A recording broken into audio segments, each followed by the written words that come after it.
wa ta'ala. Maka dari sini kita upayakan makanya Allah melalui ayat-ayatnya pengen nak menumbuhkan dalam hati kita ini ketaziman. Makanya di dalam sholat, mulai sholat kita itu dengan takbir, bukan dari tasbih atau tahmid atau tahlil atau dengan bismillah ya. Bukan dengan bismillah, tapi dengan takbir. Kenapa? Allahu Akbar kita mulai sholat.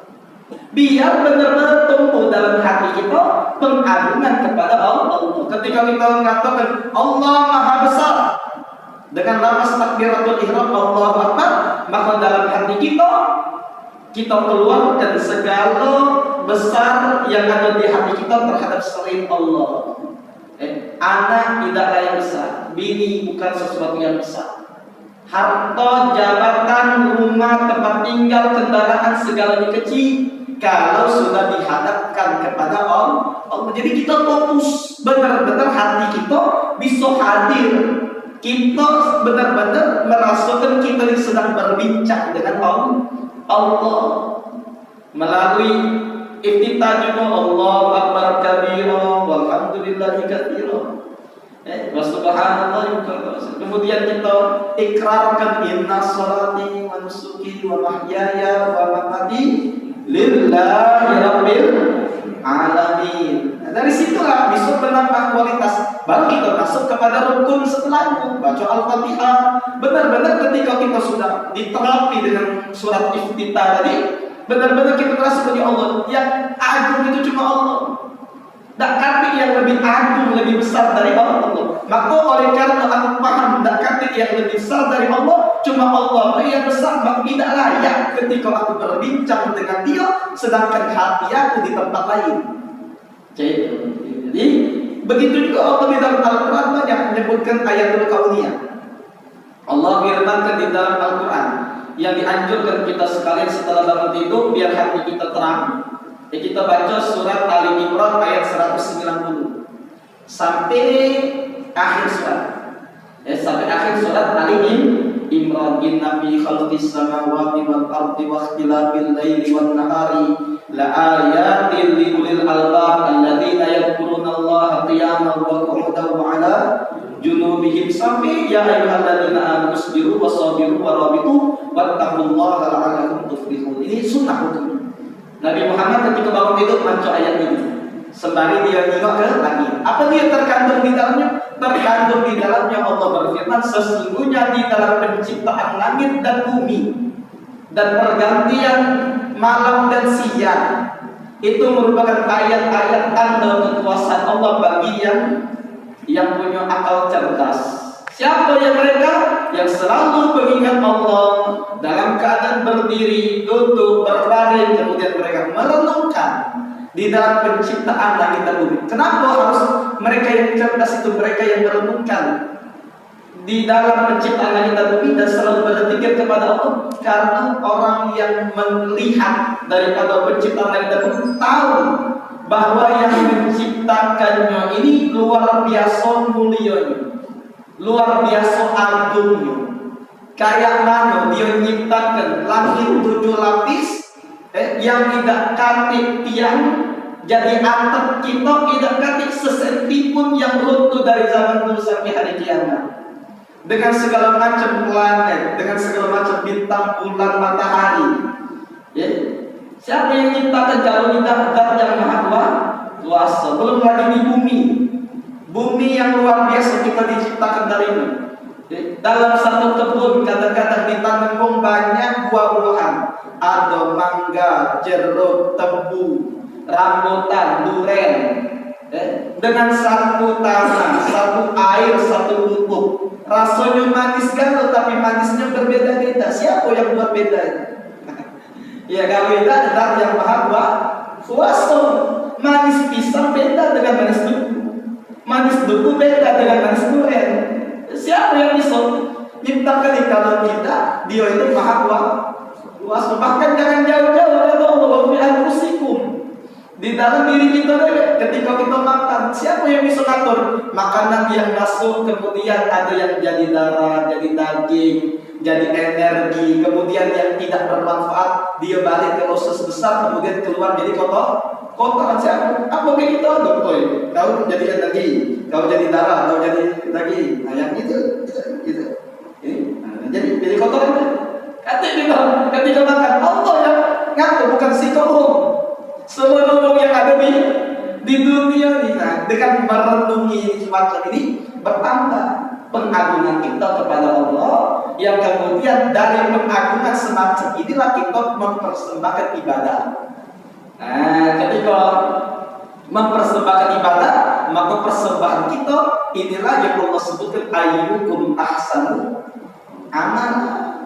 Jadi kalau tidak pengagungan, mustahil. Maka inilah perlunya kita belajar yang tauhid. Inilah perlunya kita belajar kitab Al-Hikam Ibnu Athaillah. Makanya mayoritas seluruh dunia kitab ini dibaca biar apa? Biar benar-benar menjadi terapi bagi setiap hati yang mendengarnya untuk menumbuhkan pengagungan kepada Allah. Sehingga kalau diri kita sudah mengagungkan Allah, maka ibadah itu jadi kualitasnya besar walaupun dikit. Apalagi kalau banyak juga berkualitas tambah luar biasa lagi. Walaupun Ustaz Kaluca itu aku ini belum bisa khusyuk dengan sempurna, berarti payah-payah ibadah pun tidak payah, tidak percuma, tetap gugurkan kewajiban selagi kita dalam ilmu fikih kita penuhi syaratnya, kita penuhi syarat sholat, kita penuhi rukun yang kita lakukan, yang membatalkan kita tinggalkan, gugur kewajiban. Tapi kualitasnya tidak. Jadi tidak kami alasan dengar ini. Ini kalau orang yang belajar tanpa guru, tak guru bilang jangan sampai. Kadang-kadang aku mikir langsung hidup kesimpulan. Kalau itu tidak usah aku sholat, aku tidak akan paham itu, tapi khusyuknya. Jangan dituruti. Tapi tetap sholat, tetap ibadah, dan kita berupaya belajar terus untuk menumbuhkan pengagungan kepada Allah dalam hati kita, yang kemudian kita latih diri. Ketika ibadah disampingi, dibarengi dengan pengagungan kepada Allah, niscaya insya Allah akan benar-benar kita dapatkan kesempurnaan dalam khusyuk, dalam hadir hati itu. Sama, cak wong disuruh raja misalnya, raja nyuruh seluruh masyarakat wajib membawa wadah, Nah kita bawa wadah, tinggal kaget kita tergantung dengan wadahnya. Atau wadahnya itu berisi pahit, sesuatu yang manis, sesuatu yang enak, sesuatu yang menggiurkan, menarik. Tergantung. Yang pahit tadi, dia sudah dihukum tak kira-kira? Tidak dihukum. Kenapa? Karena dia sudah bawa wadahnya, sudah bawa wadah, sudah gugur kewajiban. Sama kalau kamu sholatnya tidak hadir, tidak kasih kekhusyuan, tetap diterima. Selagi dari syariat fikihnya rukun sama syaratnya dipenuhi, dia tidak melakukan yang membatalkan, diterima. Satu cara membawa wadah, tapi wadahnya berisi sesuatu yang pahit. Raja tidak senang, ya sudah, gugur wajibannya, sudah bilang. Terhindar dia ada neraka. Tapi kualitasnya berbeda dengan yang bawa wadah, isinya bubur kacang hijau. Yang mana raja ini senang dengan bubur kacang hijau. Ditinggal apa dia dalam itu? Bubur kacang hijau. Wah, senangnya tahu kan kalau dengan orang yang senang. Ya sudah sini dong. Bisa jadi diangkat pangkatnya jadi pemimpin dapur di kerajaan. Ini sama saja. Wong yang dalam mempersembahkan ibadah yang terbaik, yang terkhusyuk, yang terhadir hati, ibadah yang penuh dengan pengagungan kepada Allah, yang tentunya akan diangkat derajatnya setinggi-tingginya oleh Allah Subhanahu wa Ta'ala. Jadi tidak menjadikan kita untuk meninggalkan ibadah, dengan kita belum bisa untuk sempurna, tapi tetap melakukan ibadah. Terus belajar untuk menyempurnakan ibadah tersebut, sehingga insya Allah Subhanahu wa Ta'ala akan berikan kepada kita kemuliaan berupa kekhusyuan, kehadiran hati yang tentunya dilandaskan dengan pengagungan kepada Allah Subhanahu wa Ta'ala. Jadi inilah kata Imam Ibnu Athaillah, maqalla amalun baraza min qalbi zahidin. Tidaklah sedikit sebuah amal kalau dia dilakukan oleh wong yang zuhud, wong yang tidak cinta dengan dunia, membuat dia mengagungi Allah, tidak kata di hatinya kecuali cinta dia sama Allah. Wala kathura amalun, dan tidak juga banyak sebuah amal baraza min qalbi raghib, kalau dia tampak dia dilakukan oleh wong yang punya hati cinta dengan dunia. Jadi dari sini kita tahu bahwa kita ini di dunia tidak dilarang untuk punya dunia, tidak dilarang untuk punya harta, tidak dilarang untuk punya anak, tidak dilarang untuk punya apa yang ada di dunia. Tapi yang dilarang itu kalau kita cinta dengannya, sehingga dengan cinta itu memalingkan kita dari Allah ini dilarang. Makanya ada sikap ulama. Kita tahu sekarang ini Habib Umar, guru kami di Yaman, dia punya kakek yang ke-13, namanya Syekh Abi Bakar bin Salim. Dia punya anak juga Imam Husain, kakek Habib Umar yang ke-13 kurang lebih. Maka Imam Husain ini, dia ini kaya luar biasa. Dia punya setiap apa yang Allah sebutkan dalam surat Al-Imran. Zuyyina linas hubbush syahwat minan nisa. Istrinya ada lebih dari sekop. Kemudian banin, dia punya anak banyak. Wal qanatir, dia punya zahab wal fiddah, emas sama perak banyak. Dia banyak harta, dia ada perkebunan, dia ada peternakan. Pokoknya jumlahnya banyak lah. Segala dunia ini dia punya lah. Tapi dia ini terkenal dengan wali. Kewalian dia itu sama kayak abahnya, pemimpin para wali di zaman. Namanya wali kutub, pemimpin para wali yang ada di dunia. Imam Husain bin Syekh Abi Bakar bin Salim. Jadi beliau dengan kekayaan ini menyandang derajat wali yang tinggi. Ada sikap daripada muridnya terlintas dalam hati. Cak mana guru aku dikatakan oleh wong bukan sikap baru sekampung sedunia ini, ngatakan dia wali kutub, wali yang paling tinggi derajatnya. Kok pacak dengan keadaan dia memiliki segala macam yang ada di dunia ini. Kayak bentar yang namanya wali itu kan biasanya miskin, biasanya tidak punya apa-apa. Menurut muridnya yang tidak tahu tadi, maka Imam Husain tahu apa yang ada dalam hati muridnya. Tahu, tidak diucapkan, tapi tahu dia. Wahai pulang, kata Cina dulu, kamu mikir cak ini, ngatakan aku dengan segala macam yang aku gawe ini, tidak baca kedudukan aku tinggi di depan Allah, di sisi Allah. Dulu di Allah dia, maafnya mereka. Nah, sekarang aku nak ambil tahu.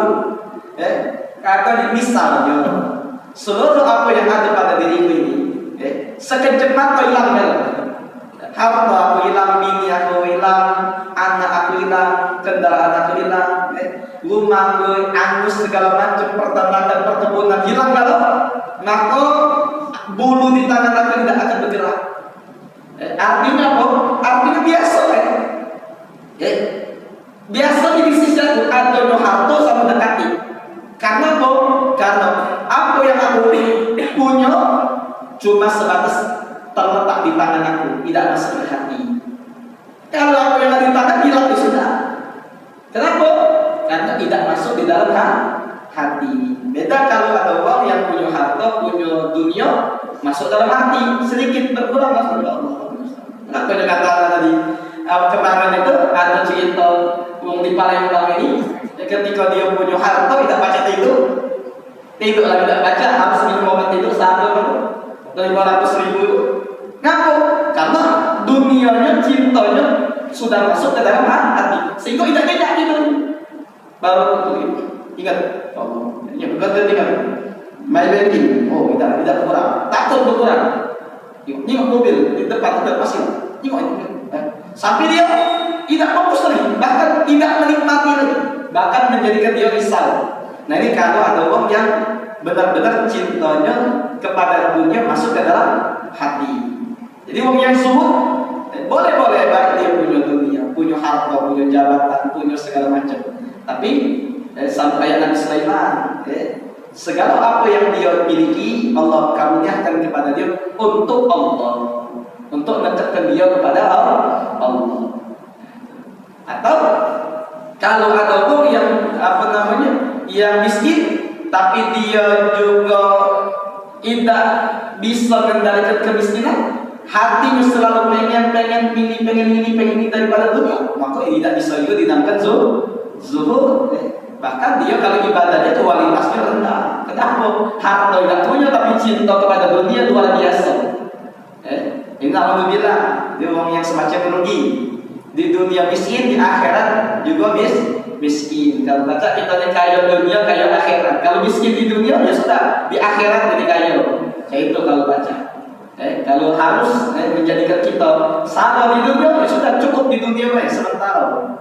Tapi di akhirat jangan sampai. Inilah Bapak Ibu hadirin-hadirat sekalian yang dirahmati oleh Allah. Jadi tujuan dari Imam Ibnu Athaillah Sakandari memberikan pernyataan kepada kita, tidaklah dikatakan sedikit sebuah amal kalau dia dikerjakan oleh orang yang zuhud, orang yang benar-benar dia paham dengan dunia ini, tidak menjadikan dia lupa dari Allah, dan tidak akan pernah dikatakan banyak sebuah amal sebanyak apapun dilakukan kalau dilakukan oleh orang yang cinta dengan dunia. Karena berkata kualitasnya di sisi Allah, karena memang hatinya saat dia beramal juga tidak hadir bersama Allah. Jadi kita upayakan kalau misal kita masih ngerasa derajat kita masih di bawah, masih banyak lalainya, masih banyak tidak hadir hatinya, maka upayakan sedikit-sedikit, lama-lama jadi mungkin lama-lama kita akan bisa khusyuk, tentunya ini tidak akan bisa dicapai kecuali belajar untuk bisa mengagungkan Allah. Dari mana kita bisa mengagungkan Allah? Ya dari bertafakkur tadi. Dari kita renungkan penciptaan langit dan bumi. Kita renungkan ada lautan, ada sungai. Kita renungkan apa yang ada bahkan di dalam diri kita sendiri. Kok pacak ini? Seluruhnya adalah tidak lepas dari kekuasaan Allah. Jadi dalam ilmu tauhid juga kita tahu benar-benar innallaha ala kulli syai'in qadir. Benar-benar sesungguhnya Allah atas setiap sesuatu maha mampu. Yang dengan kita mengetahui Allah maha mampu, yang melakukan apa baik yang dia kehendaki sesuai dengan iradatnya, sesuai dengan keinginannya, maka dari sini kita tumbuhkan pengagungan terhadap zat yang maha mampu, terhadap zat yang maha berkuasa, sehingga insya Allah apa yang menjadi sisa umur kita akan berkualitas di sisi Allah. Sekecil apapun ibadah yang kita kerjakan pun akan diterima oleh Allah dengan penerimaan yang besar. Wallahu a'lam bishawab. Mudah-mudahan bermanfaat. Terima kasih atas perhatian. Mohon maaf atas kekurangan, kepada Allah mohon ampun. Kita berharap kepada Allah Subhanahu wa taala dengan kehadiran kita di sini Allah tumbuhkan di dalam hati kita pengagungan kepadanya, dan kita juga mohon kepada Allah dengan apa yang kita gawekan akan meleburkan setiap kita punya dosa, diampuni segala dosanya, yang punya aib ditutup segala aibnya, yang punya penyakit diberikan kesembuhan yang sempurna, yang ada hajat dikabulkan doanya. Kita minta diberikan umur yang panjang dalam taat kepada Allah dan Rasul. Ketika ajal datang kepada kita, malaikat maut menjemputnya, kita diwafatkan sekalian kita dalam keadaan husnul khatimah, membawa pengagungan kepada Allah Subhanahu wa taala, wa ala kulli niyatin shalihah wa ala ma nawah aslaf as-salihun wa ila hadratin nabi Muhammadin sallallahu alaihi wa alihi wa sahbihi wa sallama bisirril Fatihah. Alhamdulillahi rabbil alamin arrahmanir rahim.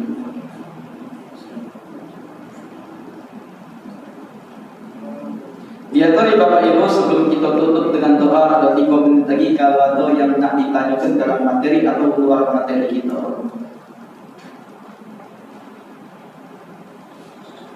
Bapak Ibu, doa materi jadi Ya. Kita ni kan dalam di rukun iman itu ada kodon kondak ya. Dikaitkan dengan tadi omongan Alkitab tadi. Di situ Anda kata kita berbuat itu ya, kita fokus kepada Allah ya. Tapi ketentuan kodar-kodar itu mana gitu? Iya, mungkin sih. Ya memang setiap apapun la yataharrak mutaharrik wa la yasqutu sakinun illa bi qada'ihi wa iradatihi.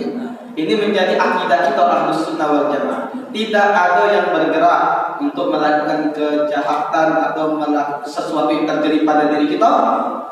Setiap yang bergerak ataupun yang mantap, sesuatu yang mantap tidak terlepas dengan qada dan qadarnya Allah Subhanahu wa taala. Dan adapun untuk amal itu kita ini ditentukan oleh Allah Subhanahu wa taala, punya ikhtiar. Diinjak oleh Allah, punya kuasa.